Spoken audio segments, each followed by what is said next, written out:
Well, Lydia Ocasio Stoutenburg is a wife, mom of 5, researcher, advocate of persons with disabilities and their families, and she joins us today to talk about the work to respect life of people with all abilities. Thank you so much, Lydia, for being with us today.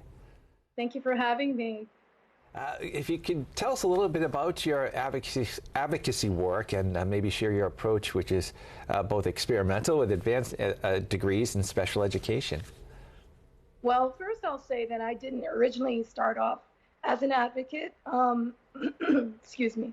I think many of us don't start off automatically being an advocate, but the motherhood experience was really the catalyst for me.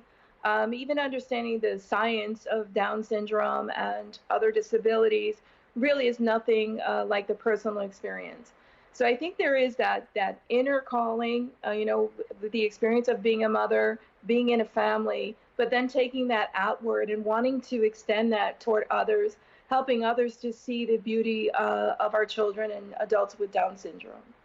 That's so beautiful, and it's really kind of a community has to respond. How would you recommend that we can't isolate the support to just families? How do we encourage communities to work towards avoiding that deficit that people with differing abilities have? Well, Bonnie, I think it has to be really a shift in the culture.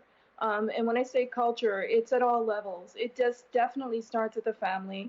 But there are practitioners also that need to learn to better engage families and really see hope beyond a diagnosis, really extending beyond what they can see and what they anticipate might happen. So at those very, very early stages in the prenatal stage, yes, we have the advanced technology. We can tell if our children are going to be born with disabilities, with Down syndrome or any anomaly, but really celebrating that moment. And it's really an opportunity for a practitioner to have an impact on that family for the rest of their lives. And it can be a positive one. It can be really encouraging. And we're talking about Respect Life Month and Down Syndrome Awareness Month as well. And sadly, many families terminate a pregnancy when they receive a Down diagnosis. And we're seeing that in a lot of countries around the world as well. What message of hope would you share? I think it's important. I know a lot of times the advocacy focuses on what our children are capable of, but really focusing on that inherent worth, that God-given dignity and sanctity of life. We have a God who makes no mistakes. He really doesn't. He's there for us. He's created our children in his image and likeness. And I think really focusing on that message, but also understanding that we have a lot of folks who are not believers, and to understand and be there for them too, hoping that they come in to understand.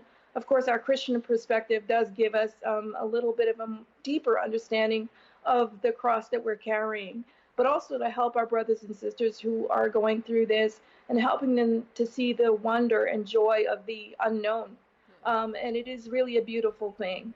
Our children are a gift to the world. Yeah, absolutely. And it certainly goes beyond that moment of just giving birth, that consistent life ethic to make sure that we're supporting, throughout the lifespan.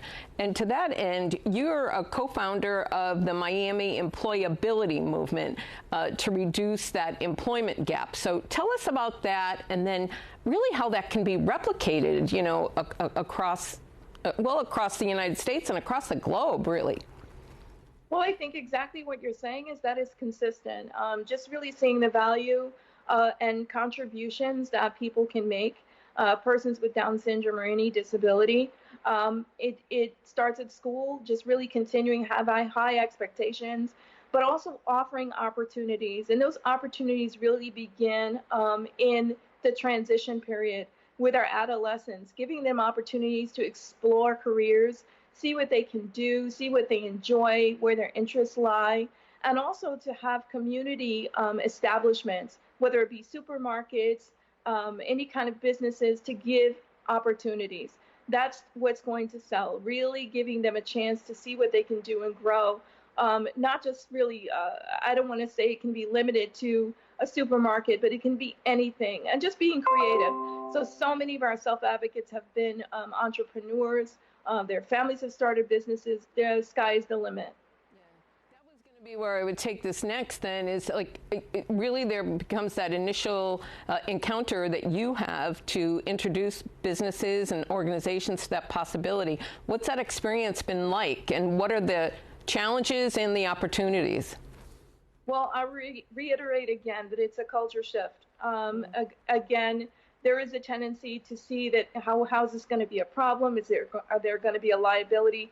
But there have been so many models throughout the country of things that people are doing, also in other countries. I mean, there are just really so many possibilities. But it is really, the key is it's a win-win. It's a win-win for the person with a disability, with the person with Down syndrome, but it's also a win for the business. I mean, you're doing a good thing, and you're really having someone who is really valuable. If our individuals with Down syndrome are a gift to our families, they're a gift to our communities, to their classrooms, to their friends, their peers, but they're certainly a gift to the workforce as well. That's a great uplifting message, and certainly one that, you know, would encourage us to make sure that we make way for everyone of every ability. So thanks so much for taking time to be with us today. I'm so delighted that we got the chance to meet. I've been so encouraged, like encountering you on Many Hail Marys at a time, then on Black Catholic Messenger. So to share this time with you today has just been my joy. Thank you so much for being with us. Oh, thank you for having me, and I'm wearing my yellow and blue for Down Syndrome Month. All right, and of course it's also the colors of the Boston Marathon, so it's a can-do thing. We can make this happen. Thanks so much, Lydia. Thank you.